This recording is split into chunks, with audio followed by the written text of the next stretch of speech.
La vez pasada perdiste la esperanza en el sistema judicial peruano. Hoy te voy a enseñar cómo se debe hacer para defenderte bien. En Law Life, medidas cautelares.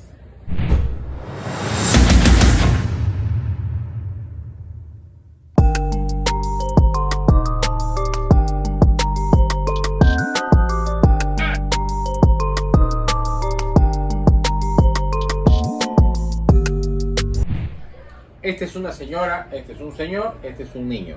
Se tiene que dilucidar si el señor es papá del niño.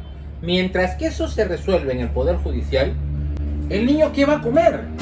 Entonces, la señora, al asegurar que el señor es el papá, le dice al juez, mientras que se dilucida, mientras que se determina, que el señor le vaya pasando una pensión de alimentos. Eso se llama asignación anticipada. Es una fórmula parecida a la medida cautelar, pero ese es el ejemplo que se cita para poder explicar qué significa la medida cautelar, para proteger un derecho del problema del tiempo en la resolución de los conflictos. Ya sabes, si es que tú tienes que demandar alimentos, invoca una asignación anticipada, para que mientras que eso se resuelva, ya tu hijito tenga que comer y se pueda tomar su lechecita. Muchas gracias por escucharme. La vez pasada hablamos de un atropellamiento. Entonces, mientras que se resuelve el problema, el que atropelló, el chofer infractor, se dio a la fuga. Y este señor cree que puede evadir la aplicación de la justicia y la aplicación de la ley. Porque si bien es cierto, el sistema judicial peruano es lento, pero también es cierto que hay abogados inteligentes. Pero te voy a contar, mi querido amigo, a ti que atropellaste y que te diste a la fuga, he investigado todos los bienes que tienes y no los vas a poder vender. Porque mientras que se demora el proceso en el que se determinará si tienes o no tienes que pagar y cuánto tendrías que pagar, ya están tus bienes amarrados, ya están tus bienes embargados, ya están tus bienes inscritos y la anotación de la demanda ya está en los registros públicos. No vas a poder escapar del largo brazo de la justicia. Dos recomendaciones para ti, mi amigo. Una, prepárate para perder. Y la segunda, prepárate para negociar de forma conveniente para el agraviado. Eso se llama medida cautelar.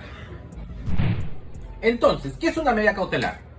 Lo primero que hay que entender que la medida cautelar lo que debe determinarse es que es cierto lo que pides. Eso se llama verosimilitud del derecho invocado. ¿Es cierto que ese señor es el papá de tu hijo? ¿Es cierto que ese señor te atropelló?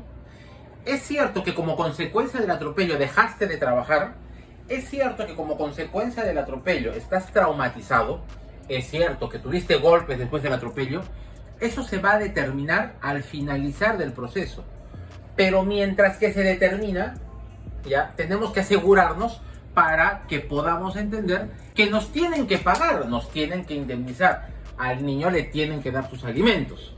Entonces, mi querido amigo, lo primero que tienes que entender es que el primer requisito para la medida cautelar es la verosimilitud del derecho que invocas.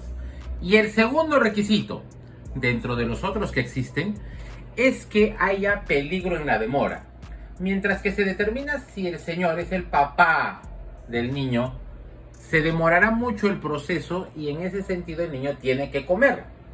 Mientras que se determina cuánto es lo que se le tiene que indemnizar al amigo atropellado, también se tiene que esperar muchísimo tiempo. Por lo tanto, para que este señor no venda sus cosas y no se deshaga de sus bienes, tanto él como su esposa, que es responsable civil solidaria, propietaria en sociedad conyugal del carro con el que se atropelló, va a tener que esperar.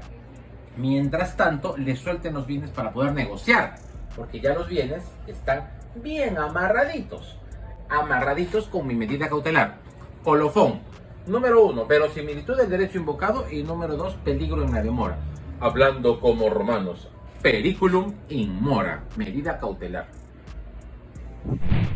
Entonces, no pierdas la esperanza, porque existen mecanismos procesales, mecanismos legales que pueden asegurarte que sí te van a pagar. Pero para esto tienes que requerir a un buen abogado. Alguien está llamando a un abogado, creo. Ya sabes a quién llamar. Entonces, tú eres proveedor del Estado, ¿ya? Entonces, si no te quieren pagar, haces una medida cautelar.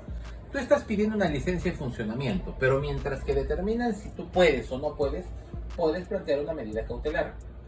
Aquí te deben plata, ¿ya? Pero para asegurarte que no se vayan a tirar las cosas del que te debe plata, de tu deudor, una medida cautelar. Tú has sido despedido del trabajo y estás cobrando tus beneficios laborales. Para que la empresa te pague, tienes que asegurarte con una medida cautelar. Tú tienes un hijo y necesitas que él coma. Mientras que se determina cuánto es lo que tienen que pasarte de pensión, puedes pedir una asignación anticipada. Es igualita a la medida cautelar, pero se llama asignación anticipada. Para todos estos efectos, tienes derecho a una medida cautelar. Eso es la medida cautelar. No te olvides lo que decía el salsero. Pa' bravo yo. Tu canal de asuntos de negocios, asuntos jurídicos, asuntos políticos, asuntos económicos y, ¿por qué no?, de romance. Para ti que estás solano, ya sabes lo que tienes que hacer, ¿ya? No te olvides hacer tus comentarios en la parte de abajo. Y si quieres cuestionar, cuestiona nomás, hermanito, acá estoy para contestar. Si quieres hacer un comentario, una crítica constructiva para mejorar nuestro canal, y si quieres contradecirme, hazlo nomás con confianza y sin vergüenza. Más sin vergüenza, por favor. Ya sabes, estamos en lo live. Nos vemos pronto. Yo que soy mulato oscuro, tengo la mente en mi sitio y estoy bueno.